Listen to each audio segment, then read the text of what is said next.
Así que, como vine diciéndole, usted ve a Habacuc y vea su vida. Esa palabra tiene que quedarse en su mente. Pero hay otra palabra que espero que usted se haya dado de cuenta que debe de dominar y estar en su mente.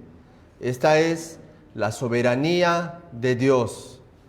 Hermano, eso es muy importante. Cómo Dios actúa en medio de todas estas situaciones es porque Él es un Dios soberano. Y muchas veces, hermano, las situaciones de nuestra vida nos hacen olvidar de eso, que hay un Dios que es soberano.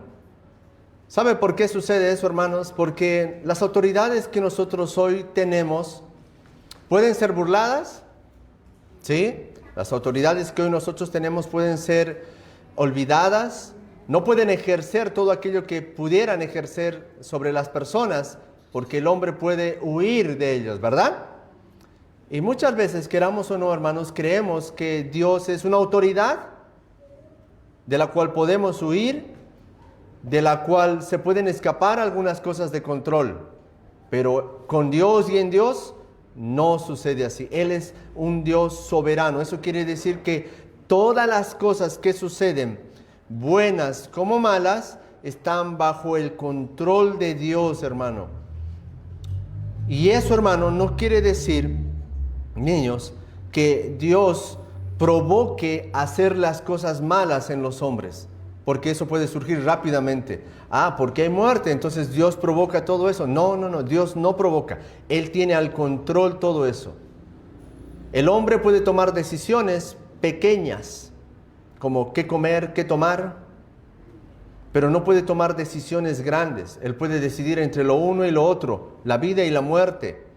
Pero aún dentro de todo eso que es pequeño en cuanto a decisiones, Dios, yo quiero que preste atención, Dios tiene el control de todo. Ahora, hermano, antes de poder entrar en la exposición, vamos a orar al Señor. Señor, te damos gracias en esta mañana, gracias por permitirnos estar acá. Rogamos, Padre, que tú puedas, Señor, ayudarnos. Una vez más, tu palabra es perfecta, es infalible, Señor, mas tu siervo que hoy está delante de tu pueblo es, Señor, un hombre débil que puede errar, que puede fallar. Tu palabra, Señor, es poderosa, Señor, ella puede cambiar corazones, puede obrar en ellos. Yo tengo certeza de eso. Es por eso, Señor, que yo confío mucho en lo que tu palabra y tu espíritu pueden hacer. Mas, Señor, ruego que tú me asistas para que yo pueda, Señor, trazar tu palabra con rectitud, que pueda hacerla clara, Señor, ante los oídos de tu pueblo. Gracias te doy una vez más por este tiempo en Cristo Jesús, nuestro Señor. Amén. Bueno, querido hermano, tome su Biblia. ¿Todos tienen Biblia? ¿Sí? Bueno, acompáñeme a Habacuc. Habacuc, capítulo 6.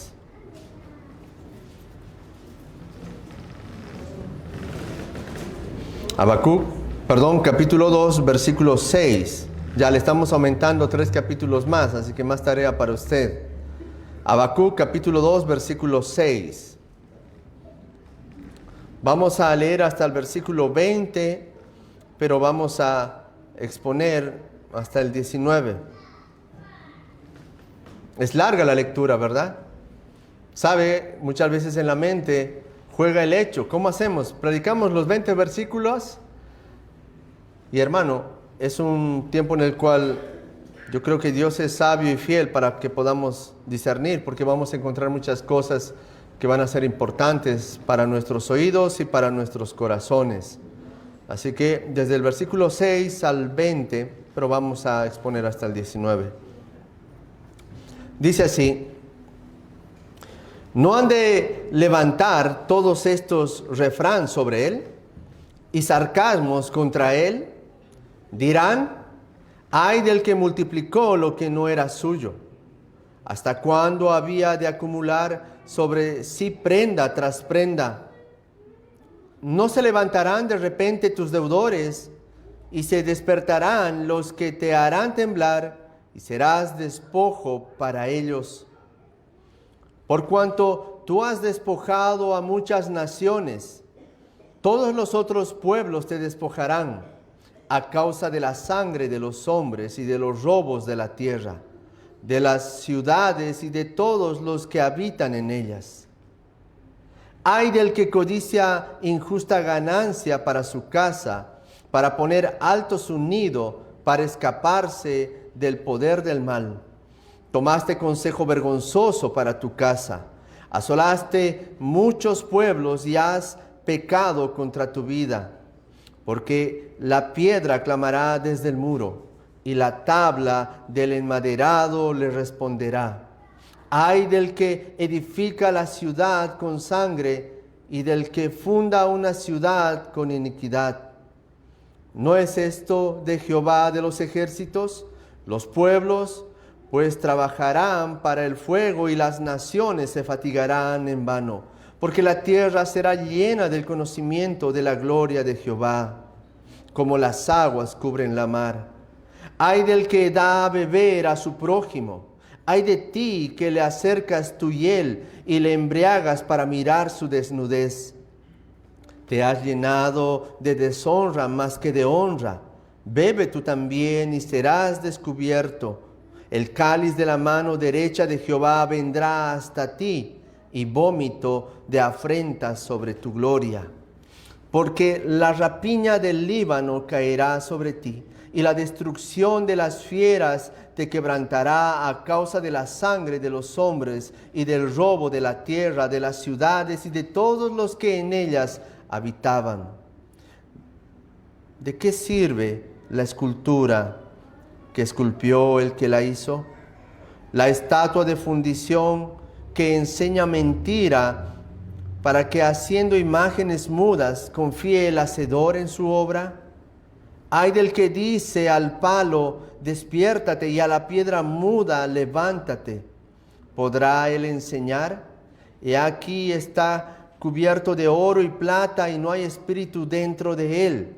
Mas Jehová está en su santo templo, calle delante de él toda la tierra. Es interesante, hermanos, que a lo largo de estas exposiciones hemos podido ver que Habacuc no es un profeta, y voy a repetirlo porque es importante, hermanos, para poder tener un hilo conductor en nuestra mente. Habacuc no es un profeta que es llamado por Dios para darle una revelación al pueblo. No, Habacuc es un hombre que al ver la situación en su nación, en su pueblo, se acerca a Dios a clamar. Como dijimos en el capítulo 1, vamos a ver las quejas de Habacuc. Vamos a ver que el pueblo se había ido y se había corrido de Dios dándole la espalda, viviendo en el pecado, ignorando la ley de Dios. Vamos a ver cómo Habacuc le dice: Señor, ¿hasta cuándo me vas a hacer ver iniquidad? ¿Hasta cuándo voy a ver al tu pueblo, al pueblo del pacto, viviendo a espaldas tuyas? Y de la misma forma, Dios va a contestar. Esto es lo importante, hermanos. Dios no es un Dios mudo, como hemos podido leer. Tenemos un Dios que contesta. Demora, pero contesta. Y esto, hermano, es importante para cada uno de nosotros saber. Porque todo lo que se hace bajo el sol y en la tierra, Dios lo sabe y contempla todas esas verdades. Y lo interesante es que cuando Dios contesta, muchas veces no lo va a hacer como nosotros queremos. Lo que hace Dios es decirle a Habacuc: bárbaro Habacuc, tú has traído la condición de tus hermanos delante mío. Ahora yo voy a hacer juicio. Hermano, eso debe de darnos pavor simplemente al escucharlo. Dios no es un Dios que omita las cosas que el hombre hace. No, Dios es un Dios que ha de juzgar a todos. No por algo se dice que Él ha de juzgar a los vivos y a los muertos. La condición de los hombres delante de Dios es terrible. Y más cuando están sin Cristo, hermanos.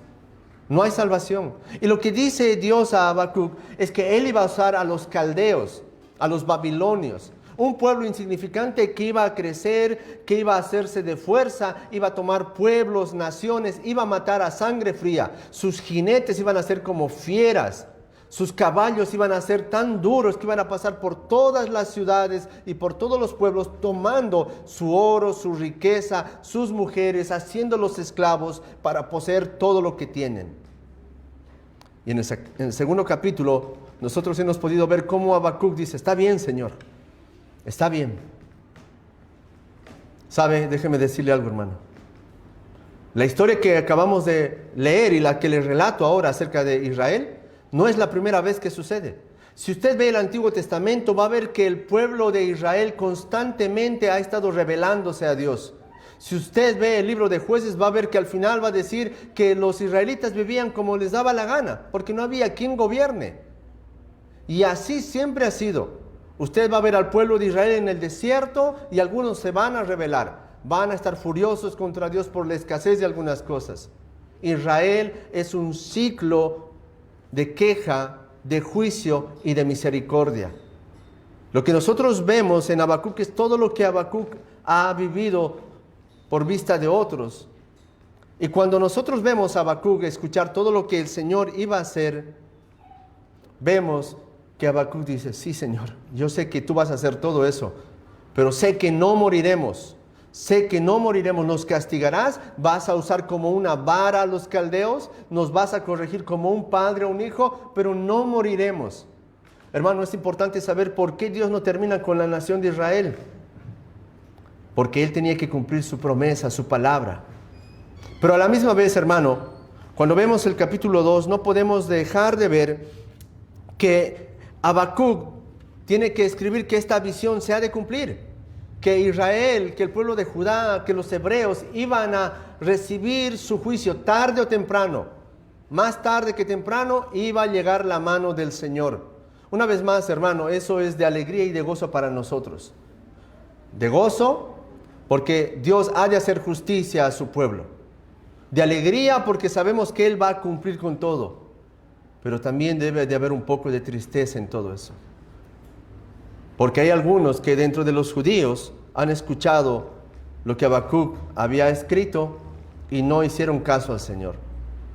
De la misma forma sucede en este tiempo, hermanos. La iglesia, tal vez joven, niño, tu padre te advierte, te dice, esto es lo que ha de pasar si no escuchas al Señor. Esto va a suceder si no obedeces al Señor. Este camino te va a llevar a tal lugar. Y muchas veces, niños, jóvenes, los padres no escuchamos, o los hijos no escuchamos a los padres, y terminamos en momentos y situaciones difíciles. Así que es muy importante ver que no solamente le puede pasar eso a Israel como le ha sucedido, sino que nosotros también podemos llegar a pasar por esas circunstancias. Pero ahora, hermano, es interesante que delante de Dios las acciones de todos los hombres van a ser pesadas. Y cuando ahora vemos del versículo 6 para adelante, no está hablando del juicio que iba a tener Dios para con Israel. Está hablando del juicio que Dios iba a dar contra los caldeos, contra los babilonios. Dios ha usado a este pueblo rebelde, a este pueblo contumaz, duro, para hacer justicia con su pueblo, Judá, Israel, los hebreos, pero no iban a salir limpios.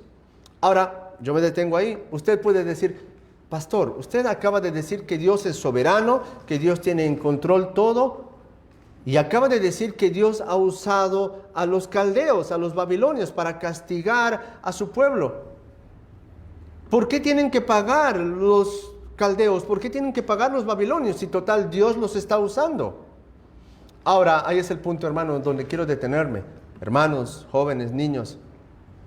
Dios ha usado la maldad que había en esos hombres. Dios no ha provocado la maldad en ellos. Dios ha dejado que estos hombres perversos, malos, sigan por el camino por el cual tenían que ir y querían ir. Hermano, nosotros cuando vemos el relato de Faraón y vemos que Dios endureció su corazón, estamos viendo algo muy importante. Ustedes conocen las represas, ¿verdad? Bueno, una represa es un lugar donde se contiene, puede ser agua en un lago y contiene el agua por cierto tiempo, por cierta razón, para que eso pueda ir llegando a las ciudades de manera que no se vean desprovistos de eso, ¿verdad? Las represas se hacen con ese fin. Hermano, así como ese muro, como esa represa, Dios contiene la maldad de todos los hombres. Por eso hay una gracia común. Hay hombres que no son tan malos como podrían serlo porque Dios los resiste. Dice, no vas a ser tan malo como tú quieres serlo porque yo veo tu corazón. Así que Dios hace que esos hombres se vean resistidos. Y cuando Dios dice, bueno, Yo simplemente voy a hacer lo que tengo que hacer. Voy a levantar mis manos y voy a dejar que tus intenciones, tus propósitos, tus deseos corran. Y Dios quita esa represa, ese muro, levanta las manos y no pasa nada más y menos que el río sigue su cauce y el hombre sigue cometiendo la maldad que hay dentro de él. Así como en el faraón, Dios endureció su corazón, lo sostuvo y dejó que él pueda cumplir todo aquello que quería hacer. Así es como Dios está usando a los caldeos. Usa su maldad para disciplinar a su pueblo. Hermano, es algo que nosotros muchas veces no podemos comprender. Porque muchas veces no tenemos la mente de Dios, no tenemos el corazón de Dios. Nuestros juicios son de distinta manera. Pero déjeme decirle que Dios va a hacer todo por salvar y cuidar a su pueblo, para que estos no perezcan. Ahora, hermanos, el título de este sermón lleva como título los juicios de Dios o el juicio de Dios. Porque vamos a encontrar una palabra que se va a repetir por 5 veces, 6 veces, pero son en el pensamiento del escritor, por lo que deducimos 5. La palabra ay. Niños, ¿alguna vez la mamá los tomó del brazo o los corrigió un poquito? Sí, ¿verdad? Todos hemos sido niños. Y cuando se nos ha corregido, ¿qué dijimos? Au o ay, ¿verdad? Hemos sentido un dolor. Es ese ay que está en la Biblia. Ese es el ay que hemos leído. Y dice Habacuc, ay de los que han hecho tal cosa. Hermano, ese ay no es para admirarnos y ver, no, es un ay que nos debe de llevar a meditar y a mirar en todo lo que implica eso. Esto, hermano, nos hace pensar en algo muy importante. Que tanto aquellos que reciben disciplina de parte de Dios son juzgados, pero aquellos que ejercen o dan o son instrumento en las manos de Dios van a ser juzgados igual por sus actos. No hay alguien que diga, yo no tengo nada que ver, yo nunca hice nada. No, todos hacen algo por alguna razón y la razón es que en su corazón hay algo que no está bien. El primer juicio que vamos a ver, hermanos, es el juicio sobre el hecho de querer poseer más de lo que uno puede. El juicio sobre la desesperación de querer ostentar más.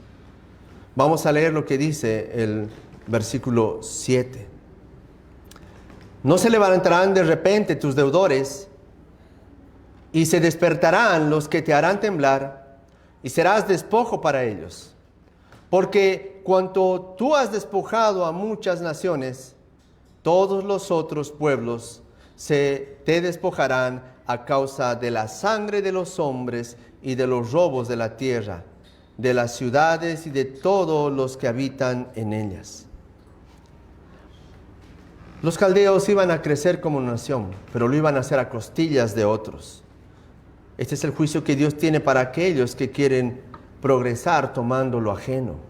Es un juicio que el Señor inminentemente va a cumplir.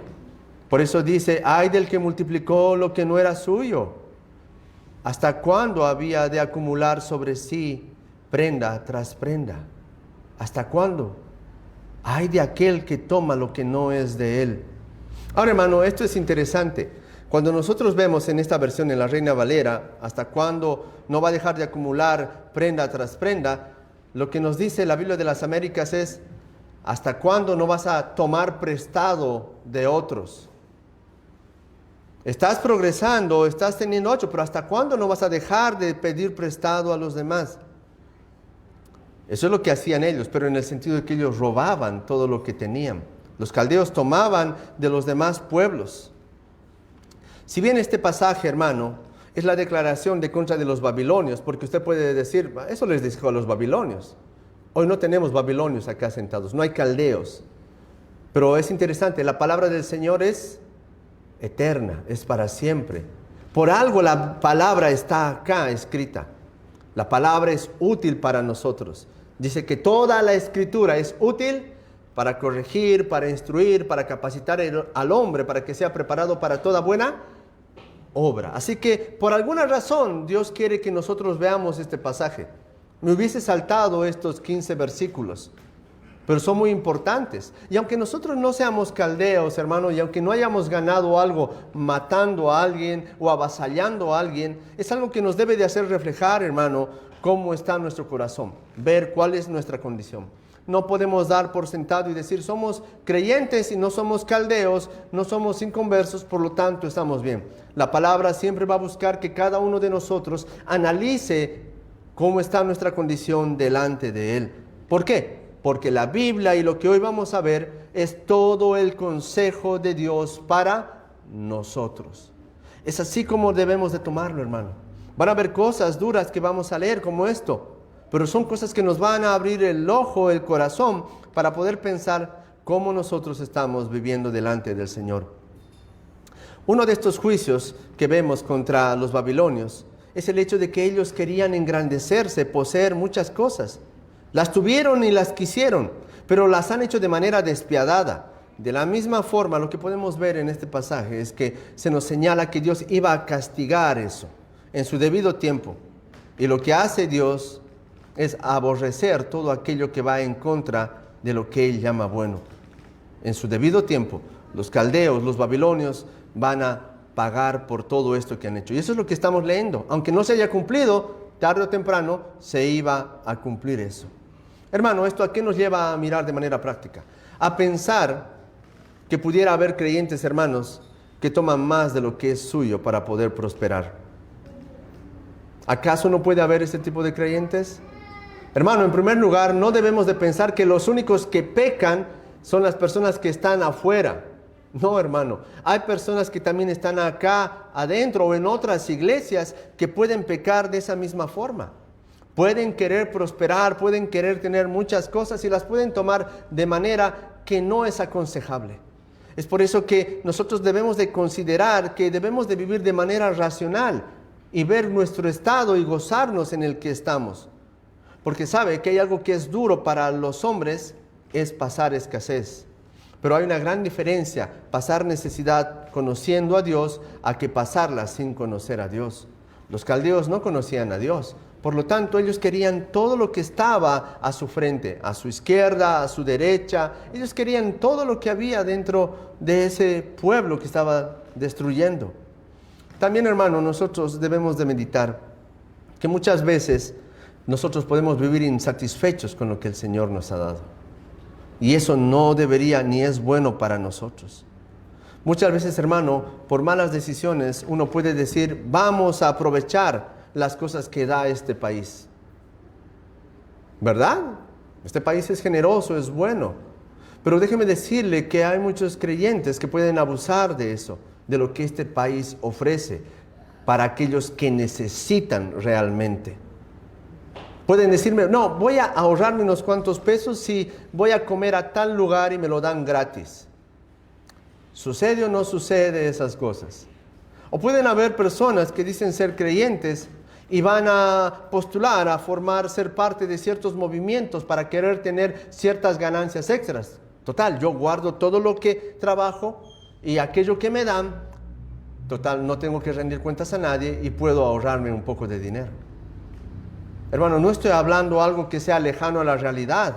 Van a haber personas que van a aprovechar, van a querer tener mayor ganancia, van a querer prosperar más y no van a ver que la forma en la cual lo pueden llevar a hacer puede ser equivocado y puede ser de vergüenza para el Señor. Vivimos en un país donde los subsidios, los planes han sido de alguna forma ayuda para personas que carecen necesidad. Y es una buena ayuda porque hay gente que sí necesita eso. Pero cuando tú ves, hermano, en los noticieros, ves a personas que tal vez son robustas y dicen, tenemos hambre, no comemos, ¿qué es lo que te viene a la mente? Hay algo que no sucede, no está pasando bien. Están muy gorditos y tienen hambre, dice que el Estado no les da para comer, algo sucede. Y más triste es cuando te enteras que pueden ser creyentes aquellos que están haciendo eso. Hermano, no estoy en contra de que puedan recibir ayuda del Estado. Dios puede hacer eso y obra a través de eso. Pero muchas veces, hermano, no se puede querer prosperar a costillas de otras personas. No debe de hacerse eso. Ahora, hermano, saltarse esto puede ser muy fácil. pero no es así. Tenemos que leer todo lo que la palabra del Señor dice. Y los caldeos querían prosperar, querer tener más a costillas de otro. Es algo que también pasa en el mundo. Tú vas a ver cómo los hombres quieren aventajar a otros para prosperar. Y no importa cómo lo hagan. No importa cuál medio usen. Van a querer sacar una mayor ventaja. Es una realidad que es latente para nosotros, hermanos. ¿Y por qué lo hacen? Tú vas a ver, hermano, que muchas veces es para vivir de apariencias. De apariencias. Lastimosamente en estos últimos años vemos, los noticieros son muy amplios y por las redes sociales podemos ver que hay muchas cosas que se evidencian a lo largo del tiempo. Hay mucha gente que dice carecer, tener necesidad y de apariencia pareciera tenerla. Pero después tú ves cuál es su condición real y no tiene tal necesidad. Otra cosa, hermano, que causa el hecho de querer tomar más de los demás es no vivir, como dije hace un momento, satisfecho con lo que tú tienes. Alguien dijo, muchas veces hay personas que no miden sus actos. Quieren teléfonos que no pueden pagar con dinero que no tienen para tener una apariencia que no poseen. ¿Suele pasar eso, hermanos? Querer tener algo por demás con aquello que no tienes. Hermano, es una realidad que no puede ser lejana de nosotros. Podemos llegar a caer en esos puntos. Podemos llegar a eso. Y eso, hermano, simplemente muestra la insatisfacción que uno puede tener. Es engañarse a uno mismo, queriendo ver que uno hace todo el esfuerzo para querer tomar y guardar y ahorrar más, y no implica y no importa lo que tú hagas, con tal de que te veas maravilloso, bien, espléndido.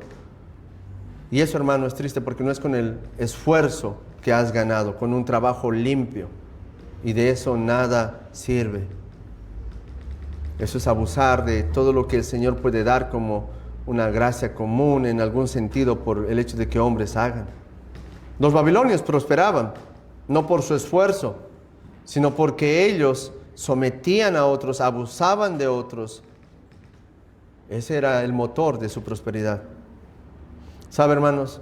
Usted debe recordarse, Babilonia ha sido uno de los imperios más grandes de su época. Una de las maravillas del mundo estaba en ese lugar.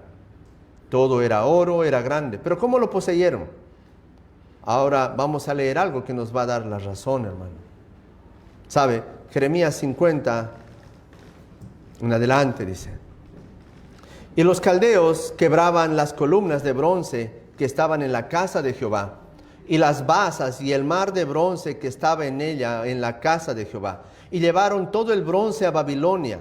Se llevaron también los calderos, las palas, las despabiladeras, los tazones, las cucharas y todos los utensilios de bronce con que se ministraba, y los inciensos, tazones, copas, ollas, candeleros, escudillas y tazas. Lo de oro por oro y lo de plata por plata se llevó el capitán de la guardia.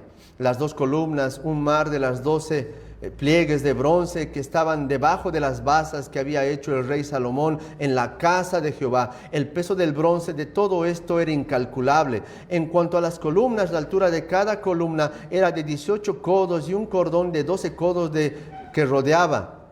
Y a su esperar era de 4 dedos y eran huecas.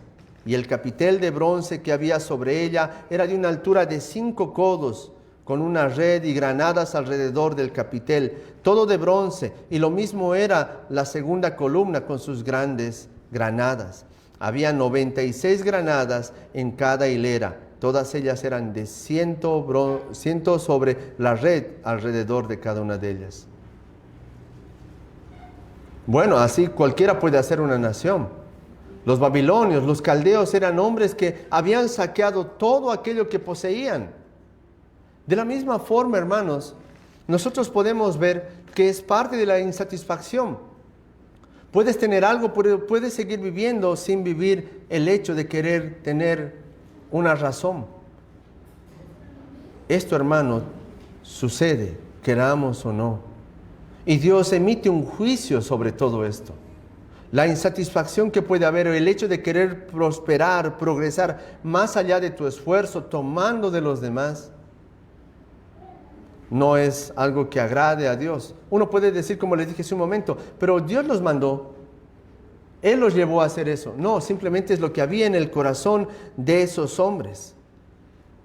Ellos querían más sin esforzarse y lo han conseguido, pero también está el pago a todo aquello que ellos han provocado a través de su desviación. Lo que vemos, hermanos, es el segundo juicio contra la codicia, contra aquel que hace todo lo posible para ganar sin importarle nada ni nadie. Lo que dice: ay del que codicia injusta ganancia para su casa, para poner en alto su nido, para escaparse del poder del mar. Tomaste consejo vergonzoso para tu casa, asolaste muchos pueblos y has pecado contra tu vida. Porque la piedra clamará desde el muro y la tabla del maderado te responderá. Una de las cosas con las que todas las personas debemos de luchar es en contra de la insatisfacción. ¿Por qué digo esto, hermano? Porque todos queremos progresar, ¿verdad? ¿O no es así? ¿O únicamente me pasa a mí? Todos luchamos, hermanos, y debemos de hacerlo con la insatisfacción. Muchas veces, hermano, no estamos conformes con aquello que nosotros tenemos. Y sabe, hermano, tener una mirada y un deseo tan fuerte puede llevar a cometerte grandes errores. Lo que dice este pasaje es que de alguna forma los caldeos querían todas esas cosas, y aunque de manera injusta era para poner en alto su casa, para ponerlo en un lugar donde sea visible, eso habla del egolatrismo, de lo que hay dentro del hombre por querer verse mejor, tener cosas mejores, y no es tan mal, pero debe de importarse cómo se consigue. Y lo que dice Dios es que Dios aborrece y emite juicios sobre tales actos. Ahora, es muy importante ver, hermanos, cómo nosotros llegamos a prosperar, cómo llegamos a poseer aquello que tenemos. Al creyente le debe de importar eso. No debe de ser algo como que, no, a mí no me importa lo que digan, total, yo tengo mi meta y a mi meta la llego pisando cabezas, pasando por encima de personas. No, un creyente no tiene ese punto de pensar. Muchas veces, hermano, podemos decir que las cosas que hacemos es porque queremos que nuestros hijos no sufran, ¿verdad? Queremos asegurarles un futuro. ¿No piensan así ustedes? Los que tenemos hijos decimos, trabajamos para darles un porvenir a nuestros hijos, ¿sí o no? Pero si eso te lleva a vivir de manera descontenta con lo que tienes y te lleva a pasar por encima a otras personas, déjame decirte, hermano, amigo, que no estás dejando nada bueno a tus hijos. Eso sucede. Muchas veces, hermano, he oído decir, no, yo hago todo este esfuerzo porque al final de cuentas es todo para mis hijos.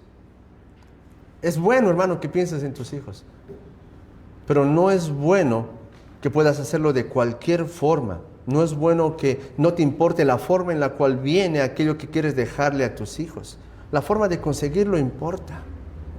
Y el Señor mira de manera clara cómo la codicia puede llevar a vivir a hombres y a mujeres insatisfechos con lo que tienen. Y cómo la codicia puede llevarte a vivir de una manera tal que te olvides quién eres, que se te pierda la identidad, tu condición como creyente. Ahora, hermano, nosotros vivimos en un mundo donde nos bombardean con eso, ¿sí o no?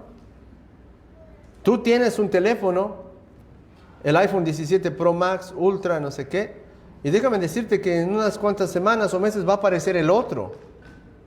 ¿Y sabes qué? Vas a vender ese a la mitad de precio y vas a endeudarte o vas a hacer algo que no debes de hacer.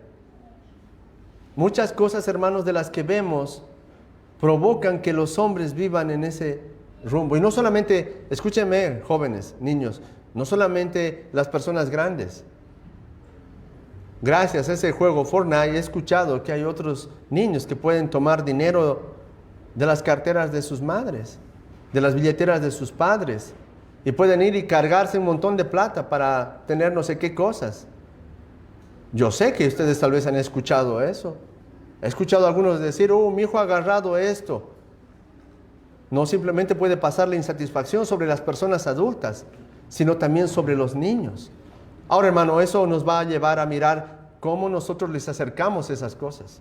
Porque en algún punto parte también de nosotros cómo llevarlos a vivir la vida en contentamiento a lo que nosotros tenemos y podemos darles. La ganancia injusta, hermanos, siempre va a producir insatisfacción. Muchas veces va a ser así.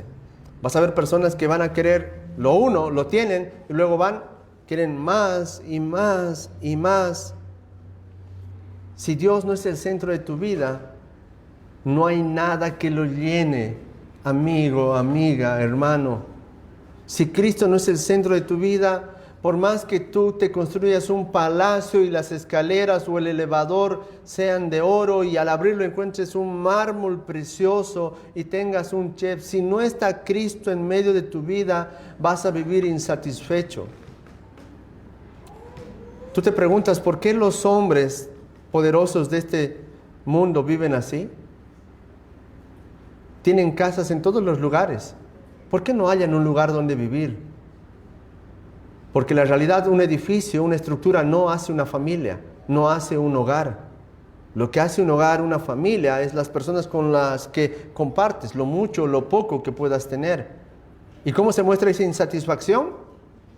Al tener muchas cosas y no parar. No está mal prosperar, hermanos, no está mal. Hay que prosperar porque Dios va a usar a hombres y Dios los va a proveer. Pero si ese es el fin de todo, hay un punto en el cual debe de haber un quiebre.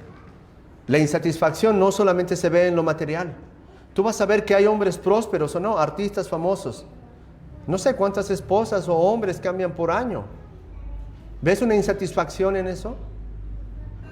Ya se han casado con tienen un hijo, buscan hacer otra familia. No solamente es lo material.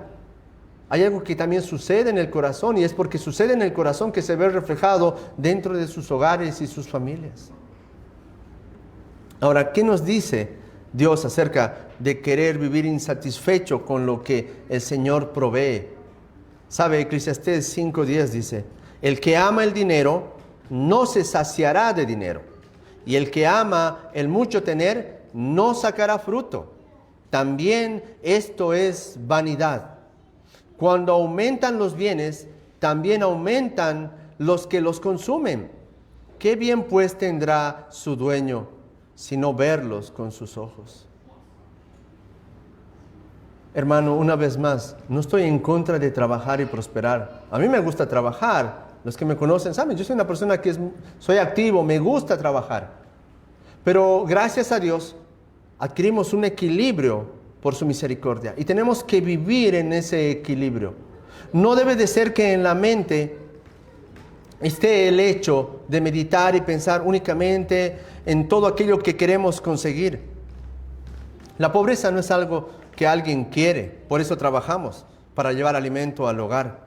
Pero muchas veces no podría ser todo lo que querramos, pero aunque poco es lo que se lleve al hogar, se lo lleva con tranquilidad y felicidad. Dios también emite juicio sobre estas cosas.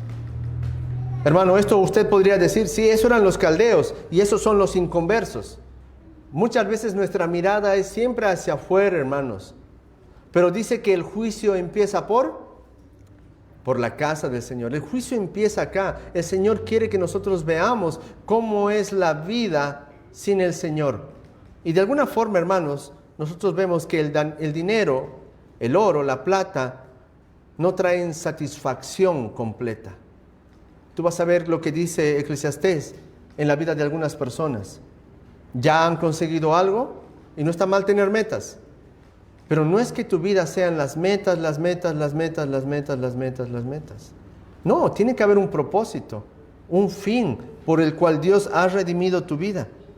Ahora, como dije, no solo el dinero es aquello que puede traer felicidad. Mire lo que dice lo mismo, Eclesiastés 5:12 más adelante. Dulce es el sueño del trabajador. Coma mucho, coma poco, pero el rico pero al rico no le deja dormir la abundancia. Puedes dormir con hambre.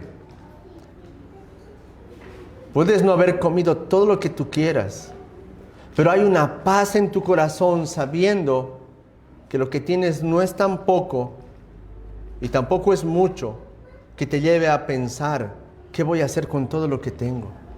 La palabra del Señor nos dice, hablando acerca de un hombre, tengo muchos bienes, ¿qué haré? Haré lagares más grandes donde guardaré todas mis cosechas, pondré ahí todos mis bienes y diré a mi alma, he aquí tu riqueza. Y la riqueza me dirá, alma, aquí tus bienes. Y el Señor dice, oh, hombre necio, ¿no sabes que esta noche van a venir a pedir por tu alma? ¿No sabes que todo lo que has atesorado no es nada más que precedero? Va a pasar, se va a terminar, no va a durar. Hermano, es así como los caldeos vivían acumulando y acumulando y acumulando, sin importar el medio, la forma, y había una constante insatisfacción. Pero el creyente, hermano, no vive de esa forma. Debe de luchar por vivir conforme al corazón de Dios. Una vez más, y voy a reafirmar esto, hermano, yo no quiero que se vaya usted con la idea de acá de que, entonces pues Dios que envíe pan del cielo, ¿no? No, hermano, dice que el que quiera comer, ¿qué? Trabaje. Y debemos de trabajar porque el trabajo dignifica al hombre. Pero no podemos ser esclavos de eso.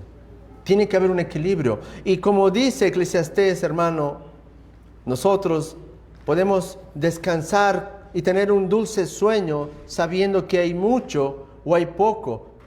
Porque muchas veces, hermano, la abundancia no deja conciliar el sueño a algunas personas. Hay personas que van a necesitar de 1000 pastillas para poder dormir. Yo sé que ustedes tal vez no han visto algunos niños esta serie. ¿Han visto El Tío Rico? Hay un dibujo antiguo, Pato Aventuras. El tío rico siempre era un hombre que vivía contando su dinero. No podía estar tranquilo, no podía ir ni de vacaciones, ni pasear, ni nada. Su vida estaba atada a su dinero. ¿Qué es lo que estamos enseñando a nuestros hijos? ¿Quién es el Señor de nuestro hogar? Porque, hermano, no es simplemente nosotros cómo vivimos, sino es cómo ellos nos están viendo vivir a nosotros. ¿Hombres trabajadores? Sí. ¿Nos caracterizamos por eso? Sí. Pero el Evangelio debe de haber provocado algo más en nosotros, un equilibrio. Yo sé, hermano, que la situación no es sencilla, no es fácil. Todos quisiéramos tener la vida norteamericana, de 9 a 4, y tener una vida de iglesia espectacular. Ellos tienen el tiempo, pero créame que no viven de esa forma. Nosotros tal vez trabajamos de más, pero debemos de buscar el tiempo para dedicarle al Señor. Y de alguna forma eso es lo que nosotros tenemos que hacer. Y muchas veces, hermano, no podemos tener porque no pedimos bien. Vamos a decir, tengo necesidad, pastor. Usted no conoce muy bien mi situación. Y me puedes dar una lista larga de lo que necesitas y puede ser real. Pero Santiago nos dice algo muy importante. ¿De dónde vienen las guerras y los pleitos entre vosotros? No es de vuestras pasiones, las que se combaten dentro de ustedes mismos. ¿Acaso no viene de ahí? Codician y no tienen. Matáis y ardéis de envidia y no podéis alcanzar.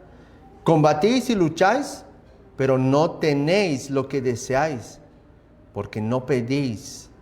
Pedís y no recibís, porque pedís mal, para gastar en vuestros deleites. Hermano, en el hombre, a causa del pecado, va a haber insatisfacción. Vamos a querer muchas cosas. Y va a haber una lucha en nosotros. Pero hay una gran realidad, hermano, es cómo nosotros nos presentamos delante del Señor. ¿Qué es lo que pedimos? Porque Él conoce bien si lo que pedimos es para nosotros o es para una expresión de poder. Dios aborrece esas cosas. El tercer juicio. El juicio que Dios emite es en contra de la maldad y de la violencia. El versículo 12 dice: ay del que edifica la ciudad con sangre y del que funda una ciudad con iniquidad. ¿No es esto de Jehová de los ejércitos? Los pueblos pues trabajarán para el fuego y las naciones se fatigarán en vano, porque la tierra será llena del conocimiento de la gloria de Jehová, como las aguas cubren la mar. Y dice: ay del que edifica una ciudad con sangre y del que funda una ciudad con iniquidad. Una de las cosas que caracterizaban a los babilonios era su maldad y su falta de respeto por la vida. Eran tan crueles, hermanos, que estos llevaban a los cautivos como a los peces. Les ponían un gancho en la boca y los llevaban, los humillaban. No solamente hacían eso, amaban la violencia. Y esto es lo que aborrece Dios. Y esto es lo que no puede estar delante de sus ojos. Dice: ay del que edifica una ciudad con sangre. Ay del que funda una ciudad con iniquidad. Hermano, la forma de pensar de los creyentes y de vivir de los creyentes debe ser distinta a la del mundo. No deberíamos nunca consentir la maldad y la violencia.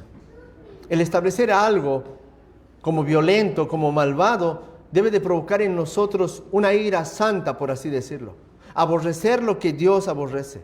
Si nosotros vemos nuestro contexto, nuestra ciudad, nuestro hoy, cuántas cosas buenas y cuántas cosas malas tú ves. Cómo se establecen las ciudades, y no me refiero a cómo se fundan, hermano, sino a qué cosas ponen sobre base para que una nación, para que un pueblo, para que una ciudad se establezca con sus criterios, sus políticas, sus formas de pensar. Lejos estamos, hermanos, de pensar de que las cosas que suceden en nuestro entorno son cosas que agraden a Dios. La violencia, la maldad, la muerte rodea todo lo que nosotros vivimos. Aunque creamos que somos, porque estamos en Sudamérica, un lugar retrasado en cuanto a muchas cosas, hay algo que sí ha avanzado en todo este tiempo: la maldad y la violencia.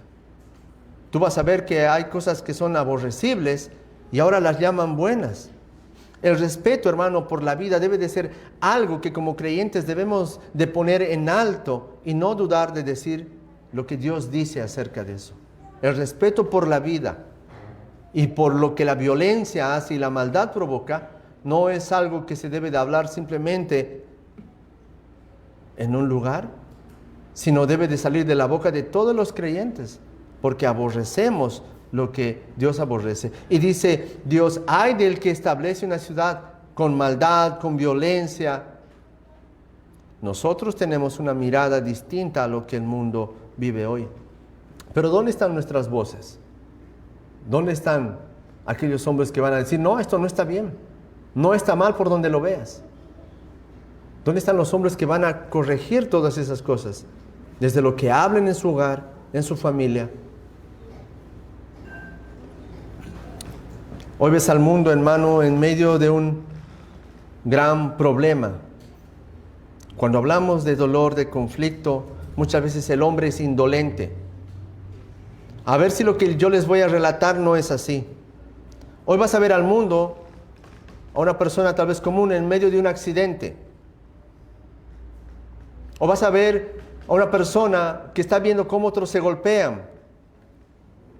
Y lo primero que hacen es, sacan el teléfono. Quieren filmar, hacen su vivo. Son indolentes a las cosas que pasan. Ven personas golpeándose y lastimosamente muchas veces uno no hace nada. O ve el abuso y la maldad, uno no hace nada. Indolencia. ¿El mundo es así o no? No sé si a ustedes les salta o no ven esos videos. Aquí estamos transmitiendo en vivo cómo hubo un accidente. Algunos están haciendo algo, otros simplemente están ahí. Otros están viendo cómo se están golpeando algunas personas y no hacen nada en contra de la violencia. Ahora uno puede decir: pero si me meto me puede suceder algo, me puede pasar algo. Como creyente, hermano, y esto, hermano, déjeme decirle, no podemos ser indolentes a esas cosas. Cuando vemos violencia, maldad, dolor, muerte, hay algo que nosotros debemos de decir y hacer. Cuando hay leyes perversas en contra de la vida en el vientre de una mujer, hay cosas que la iglesia debe de decir. Y hay cosas que los cristianos deben de enarbolar en alto. La verdad es una de ellas. Y la verdad es que Dios aborrece todo ese tipo de dolor, de maltrato, de injusticia. Pero ¿qué puede hacer un creyente en medio de esas situaciones? Cuando hay un accidente, cuando hay algo que no es grato a los ojos. Yo creo que tiene dos opciones. ¿Se baja a ayudar? ¿O es que se tiene que ir rápido? Porque no estaría bueno que te quedes mirando a ver hasta cuándo sufre o hasta cuándo es el dolor. Hay dos opciones. ¿Haces algo o te vas? Puedes tener razón y decir, tengo miedo, por ahí me sucede algo. Y sí, puede ser. Pero no se queda expectando todo lo que pasa. Ahora, hermano, la violencia, el dolor, ¿solamente sucede afuera? Cuando nosotros vemos estos pasajes, hermanos, son los ay del Señor. Ay del que es injusto. Ay de aquel que codicia. Ay de aquel que mata. ¿Acaso no van a ser los juicios que vamos a escuchar en aquel día contra aquellos que han hecho injusticia, contra aquellos que han dado la espalda a Dios? ¿Acaso no van a ser los grandes juicios que vamos a escuchar contra aquellos que ejercen violencia? Sí, los juicios van a estar repletos de eso. Ahora, hermano, déjeme decirle algo. Nosotros, hombres, niños, escuchen, somos responsables de instruir a nuestros hijos acerca de la maldad. Porque en todos los hombres hay maldad. Así tu hijo tenga 5 años, como el mío tiene 14, así tenga 13, 8, 10, tenga 16, 17. La maldad está en todos los hombres, la violencia está en todos los hombres. Y más cuando no está Cristo en medio de ellos. ¿Es así o me equivoco? Entonces, cuando nosotros vemos este pasaje, que no puede establecerse nada dentro de la violencia o en medio de la violencia o la sangre como medio para establecer algo, nos está llamando a meditar y a pensar sobre la responsabilidad que nosotros tenemos de instruirnos, tomar información, informar, porque la maldad tiene distintas caras. Escúchenme, niños. La maldad tiene distintas caras. Y la maldad se puede ver dentro de los colegios, dentro de las escuelas. Cómo los compañeros pueden maltratar a un niño. Tal vez no van a ser los golpes, pero van a ser las palabras, el bullying que le hagan. La maldad, la violencia, es algo que está afuera. ¿Y cuántas personas, cuántos niños sufren de eso? No los tratan bien. En algunos casos por alguna condición que podamos tener médica o física, pueden tratarnos mal. Yo cuando era niño me trataban de obeso porque era gordo, era robusto. ¿Y eso no es maldad? ¿Eso no es violencia? Y así como los niños pueden recibir, ellos también pueden ejercer maldad para con otros. Pueden ejercer violencia para con otros. Tal vez no van a ser ellos los que reciban, pero van a ser ellos los que impartan. Y sabe, déjeme decirle que es muy fácil para los niños irse donde aquellos que son más malos, porque van a querer estar con aquellos que de alguna forma demuestren poder. ¿O no es así?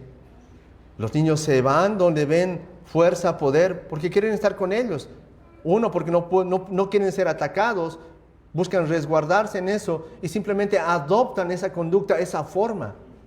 El bullying es algo que sucede. Un maltrato, una violencia. Y no solamente. ¿Y qué hay de la física que puede suceder? ¿Dónde está nuestra responsabilidad como creyentes de instruir sobre todo eso? Es algo que no podemos olvidar. El maltrato dentro de la mente, en el cuerpo. ¿Qué es lo que miran los chicos? ¿Acaso no hay maltrato, no hay violencia en los programas? Dígame, no hay. Las plataformas están llenas. series donde vas a ver conductas que no son sanas para los chicos. Y hay violencia encubierta en medio de todo eso. Hay maldad. Los celulares son un gran medio para alcanzar a los niños eso. Luego te preguntas ¿por qué hay niños que van como en Estados Unidos y como vivimos acá? ¿Por qué hay niños que van y entran con una escopeta al aula y disparan? ¿Por qué sucede eso? Eso pasó acá cerca. No fue en Estados Unidos, hace unas cuantas semanas. ¿Por qué? Porque la maldad llevó a que otro responda con la misma maldad, con la misma violencia. ¿Dónde estamos? Hermano, hay una gran responsabilidad que nosotros tenemos. Y Dios ha obrado contra la maldad.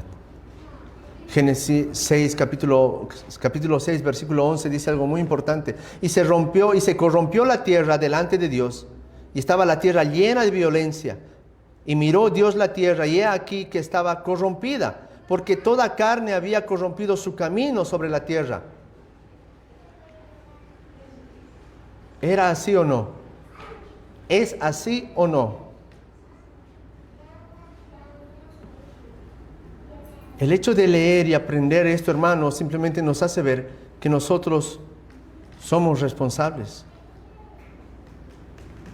Escúchenme, chicos, niños, los que van todavía al colegio o están empezando en la universidad. La violencia, la maldad va a estar en medio de sus aulas, va a estar en medio de los colegios, y no siempre van a ser golpes. No siempre va a ser sangre. Van a ser palabras despectivas, palabras que te van a decir, tú eres tal, eres lo otro, ya sea por rasgos, ya sea por condición. La violencia va a estar. Ahora, chicos, escuchen esto.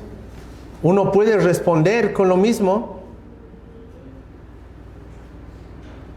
y puede recibir esa maldad y callar. Y callar. Y esto tarde o temprano ha de germinar y ha de reventar.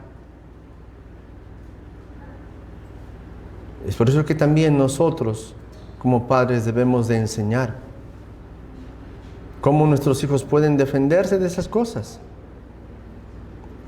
Por eso cuando alguien ve la maldad reflejada a través de personas golpeándose, a través de un accidente, ¿qué puede hacer un creyente? Dije, se entromete y detiene eso, o bien se va de esa situación. Hay razones, hay formas para hacer eso. El hecho de que todos estamos en este mundo nos hace partícipes de lo uno y del otro, de recibir o de hacer mal a alguien. No nos evita. En todos, hermanos, no se olviden, nosotros podemos estar haciendo algo malo contra alguien. No necesariamente tienes que golpearle. Puede ser una palabra. Como alguien dice, no es lo que dices, es la forma en que lo dices. Ahora, tú puedes decir, sí, pero yo ya soy grande. Todos un día vamos a tener hijos. Y como veas tú las cosas y cómo actúes, ha de prevenir mucho eso. La violencia es algo que se aprueba.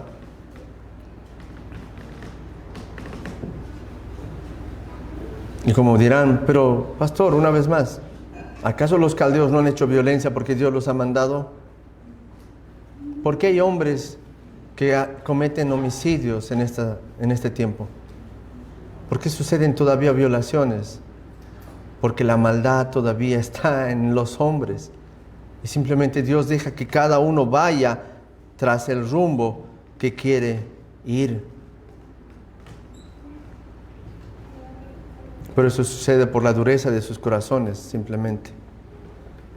Proverbios 6, 16 dice, 6 cosas aborrece Jehová y aún 7 abomina su alma: los ojos altivos, la lengua mentirosa, las manos derramadoras de sangre inocente, el corazón que maquina pensamientos inicuos, los pies presurosos para correr al mal, el testigo falso que habla mentiras y el que siembra discordia entre hermanos.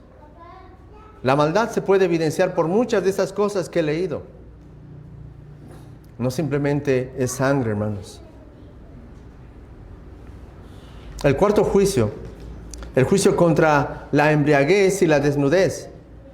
Si usted lee el versículo 15, dice: ay del que da a beber a su prójimo, ay de ti que le acercas tu hiel y le embriagas para mirar su desnudez. Ay de ti. Cuando vemos, hermano, este pasaje, hay dos actitudes que nosotros vamos a ver. En primer lugar, la embriaguez que se menciona ahí, y la otra es la desnudez. Esos dos actos que vemos, o actitudes, de lo que nos pueden hablar es de uno. Porque dice, si tú le das beber vino a tu prójimo, habla del hecho de que cada uno de nosotros, y así como los babilonios fueron, pueden hacer tropezar a otros con un propósito mal habido, malintencionado. Habla de vergüenza, habla de abuso.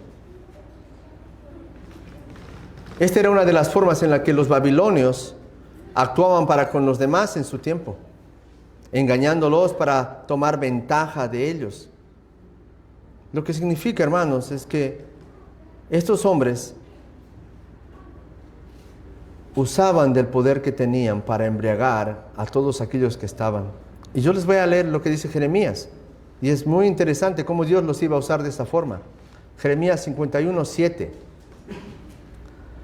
Copa de oro fue Babilonia en la mano de Jehová, que embriagó a toda la tierra.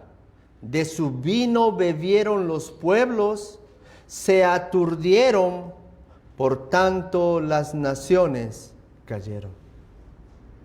Ahora uno pregunta, pero ¿cómo ha dado de beber? ¿A qué se está refiriendo? Hermano, está hablando, esto es poesía, está hablando de una manera alegórica. Está hablando del poder que tenían ellos para hacer tropezar a cada uno de esos pueblos, naciones. Y usted recuérdese que en ese tiempo, hermano, las guerras de alguna forma se mediaban hablando. Tú entregas tu reino, te voy a dar tal cosa, ¿verdad? Siempre ha sido así en este tiempo. Entregas tu reino, vas a vivir o vas a tener tal posición. Pero de alguna forma, hermano, los babilonios tenían el poder de tomar todas las cosas, engañando, haciendo tropezar a todos los hombres que estaban ahí. Los caldeos no solo ganaron pueblos para sí, sino que ellos querían borrar la identidad de todos quienes estaban a su cargo. Hay algo que es bien interesante. Dice, de ti tomaron todos los pueblos. Está hablando que algo que ofrecen los babilonios. Y yo quiero que usted retrotraiga su mente y sé y espero que haya leído el libro de Daniel. ¿Qué le ofrecen a Daniel? Un hombre, un joven deportado junto a sus dos amigos a Babilonia. ¿Se acuerda de esa historia? ¿Qué le ofrecen? Le dicen, el rey de Babilonia dice, escógeme hombres buenos, jóvenes, guapos, de buen parecer. Le ofrece su comida, le ofrece su ropa, le ofrece su bebida. ¿Y qué dice Daniel? No, yo no voy a tomar de eso. A eso se está refiriendo, a todo lo que podía ofrecer Babilonia en su momento para querer cambiar la identidad de esas personas. ¿Cómo se llamaba Daniel? Tenía otro nombre, Belsasar. Babilonia lo que quería es borrar la identidad de esas personas para hacerlas así su pueblo. Si usted ha leído eso, va a comprender lo que estoy diciendo, y si no, cuando llegue a su casa, lea lo que ha sucedido. Nabucodonosor llama a esos jóvenes, quiere borrar su identidad, les da a comer y a beber de todo lo que ellos tenían, pero Daniel y sus amigos no toman de eso. Hermano, muchas veces usted podrá decir esto, ¿qué tiene que ver con nosotros, pastor? Muchas veces nosotros, hermanos, podemos hacer una piedra de tropiezo en el caminar de muchas personas.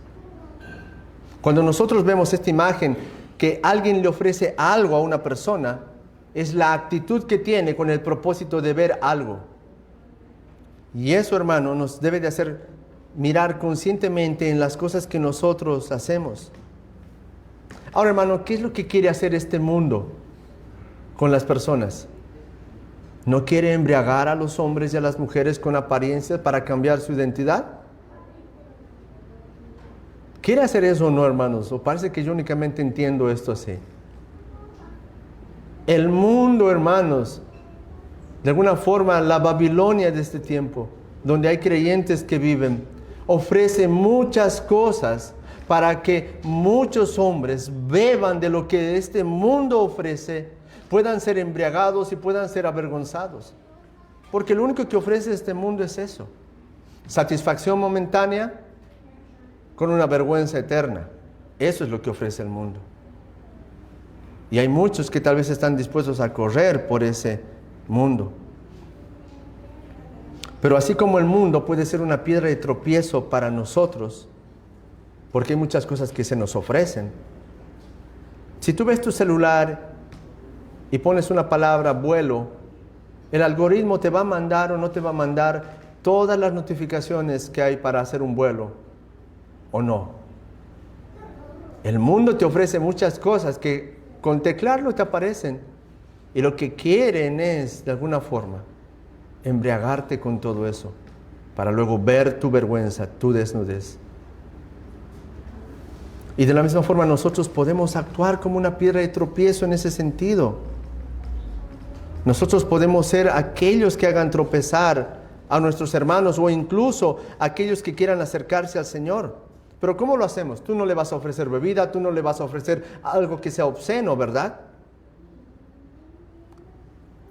Pero las actitudes que tú puedas tener para esas personas hacen desear o aborrecer el querer estar cerca del Señor. Eso es lo que hacen. De la misma forma, tus comentarios animan o desalientan para que otros puedan tomar una decisión. Cuando vemos esa imagen de que alguien le ofrece algo a alguien, simplemente nos hace reflexionar sobre la posición que nosotros tenemos en medio de este mundo, en medio de esta ciudad, en medio de este país, en medio del trato con todas las personas que nosotros tenemos a diario. ¿Qué les estamos ofreciendo de parte del Señor? ¿Algo que los cautive y los lleve a los pies de Cristo? ¿O simplemente no nos ocupamos porque no queremos entrometernos en su vida, pero sí nuestra forma de vivir los aparta más de lo que tal vez ellos quisieran acercarse al Señor? No se olvide, el apóstol Pablo, ¿qué dice que somos nosotros? Cartas abiertas. Todos pueden leernos y deben de leernos. Deben de ver tal vez algunos errores, pero también deben de ver cómo los corregimos. Y no simplemente que nuestros actos puedan ofrecer el tropiezo para algunas personas.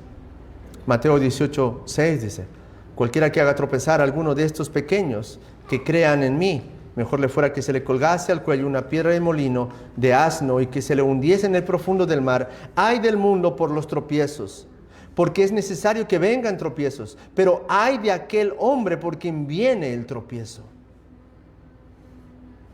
En el mundo va a haber tentaciones, va a haber seducciones, y el mundo ha de tener su pago por todo ello. Pero hay también de aquellos que pueden actuar de manera que hagan tropezar a otros. El segundo ay y el último juicio es en contra de la idolatría. El versículo 18 dice: ¿de qué sirve la escultura que esculpió el que la hizo? La estatua de fundición que enseña mentira, para que haciendo imágenes mudas confíe el hacedor en su obra. Ay del que dice al palo: despiértate, y a la piedra muda: levántate. ¿Podrá él enseñar? He aquí está cubierto de oro y plata, y no hay espíritu dentro de él. Una de las cosas en las que debemos de pensar es en la idolatría. Ahora, ¿por qué? Usted me va a decir: hemos dejado esa vida pagana, ya no somos idólatras. Aunque seamos creyentes, hermanos, podemos tener actitudes como la de los caldeos.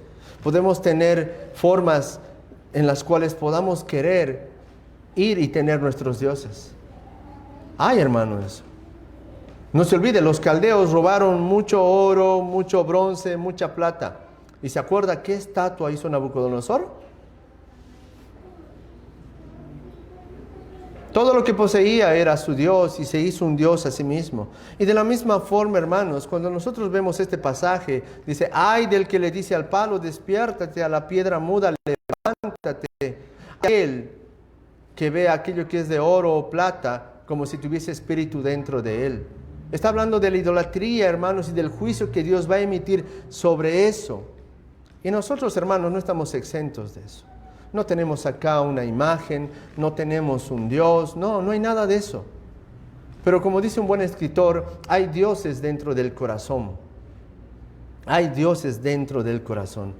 Así muchas veces nosotros, hermanos, podemos levantar, erigir dioses a nuestro alrededor. Para algunos van a ser sus hijos. Y lamentablemente lo digo. Sus hijos van a ser aquello que admiren más que al Señor. Sus hijos van a hacer que cambien de decisiones antes de que obedezcan a Dios. Y es una gran verdad, hermano. De la misma forma, los dioses pueden ser aquellas cosas que tú tienes cercanas y necesarias, como el trabajo.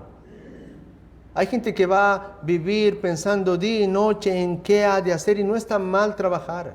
Pero hacerse un Dios de eso simplemente es dejar de desconfiar en la gracia que podemos recibir de parte de Dios.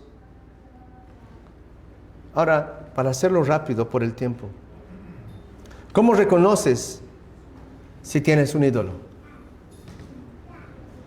No somos de aquellos que vamos a la iglesia y quebramos imágenes. No. Tampoco sé que va a haber alguna imagen en su casa. Pero ¿cómo sabes que tienes ídolos?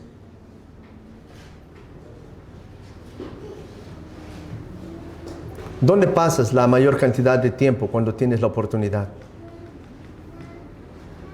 ¿En qué piensas cuando tienes tiempo para meditar?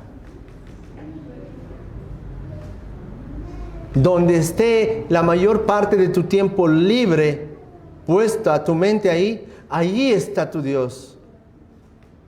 Puede ser tu celular, puede ser tu trabajo, puede ser tu hijo, pero donde tu mente te lleve constantemente, ahí está tu Dios. ¿Podemos tener dioses? Creo que llegamos a la conclusión de que sí. Es por eso, hermano, que la palabra nos debe de llevar a mirar que no solamente son los caldeos, aquellos malos, aquellos que derramaban sangre, aquellos que hacían mal, sino que también, hermanos, nosotros debemos ser recordados por cómo debemos de vivir. Cómo debemos de vivir. Hay algo que es interesante, hermano, que me gusta de Daniel. Dice que se tenía que tocar la trompeta, ya Daniel de tiempo. Y dice que Daniel debía de postrarse ante ese Dios, ¿verdad? Y que nadie debía pedir a nadie si no era al rey. Y lo que hace Daniel es orar a Dios. Con la ventana abierta todavía Daniel, provocativo. Así como Daniel, hermano, nosotros debemos de querer ser en este mundo donde todo está medio perdido, donde hay mucha injusticia.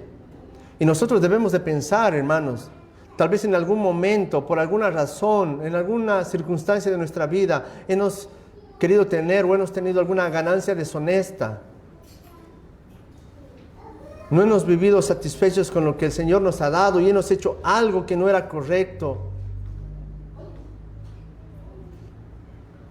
Tal vez alguna actitud nuestra ha hecho tropezar a alguien. Tal vez nuestras palabras no son las mejores cuando tenemos que corregir a alguien. Y eso ha hecho que aborrezcan la verdad de Dios. O tal vez tenemos dioses en nuestro corazón, cosas en las cuales meditamos constantemente sin adorar a Dios por lo que Él nos ha dado. Yo creo que todos, si miramos así, podemos encontrar algo. Y ahora, hermano, es interesante, el juicio que Dios ha emitido para Babilonia se cumplió. Los persas han cumplido. Pero ahora el castigo que el Señor emite para aquellos hombres que en este tiempo reconocen su condición y pueden decir, la verdad, he actuado de manera deshonesta, no he sido tan honesto en esto. Tal vez he hecho mal y he hecho tropezar a alguien, o tal vez he sido injusto en esto. El juicio que hay sobre las cosas que mal hemos podido hacer en un tiempo ya han sido pagadas por medio de Cristo. Ya no vamos a recibir lo que los caldeos han recibido. El juicio que Dios tiene para aquellos que cometen tales cosas como las que nosotros hemos cometido, o tal vez las que tú cometes, amigo, amiga, hermano, son pagadas por causa de Cristo. Simplemente necesitas reconocer tu estado, tu condición, y decir: esto he hecho mal y necesito a alguien que me ayude. Y está Cristo ahí para ponerse delante de nosotros ante ese juicio y decir: pagado está por completo. ¿Te arrepientes? Sí. Tal vez has hecho maldad, o tal vez has sido alguien tolerante y no has hecho nada cuando has visto un acto de injusticia y te has quedado como si nada. Cristo nos extiende su brazo para que nosotros podamos llegar al perdón y a la misericordia. Todos podemos pecar, pero a la misma vez todos podemos acceder a la gracia que el Señor nos da. Pero ¿cómo se ve eso, hermanos? Para terminar, yo quiero repetir estos 5 juicios y vamos a ir de atrás en adelante. El juicio contra la idolatría, el juicio contra la embriaguez o el hecho de poder hacer caer a alguien,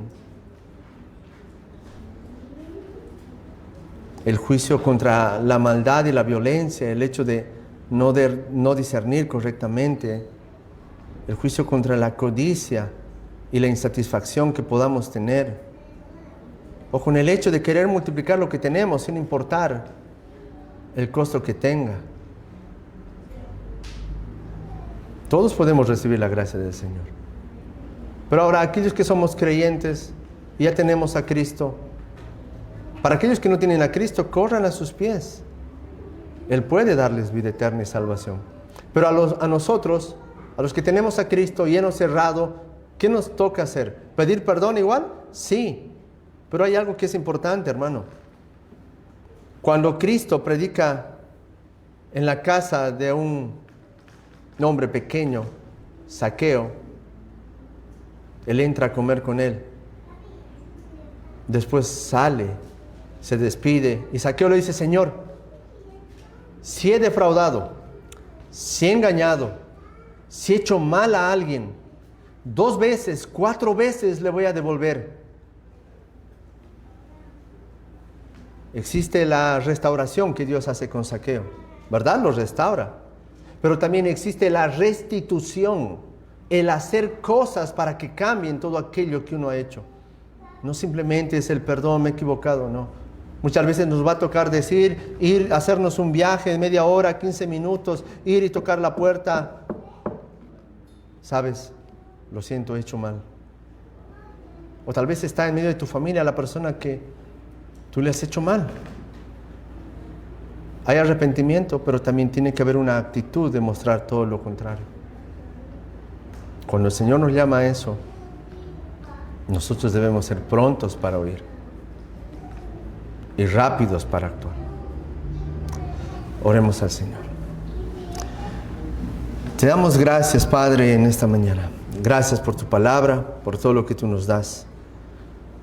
Rogamos, Señor, bendigas este tiempo. En Cristo Jesús. Amén.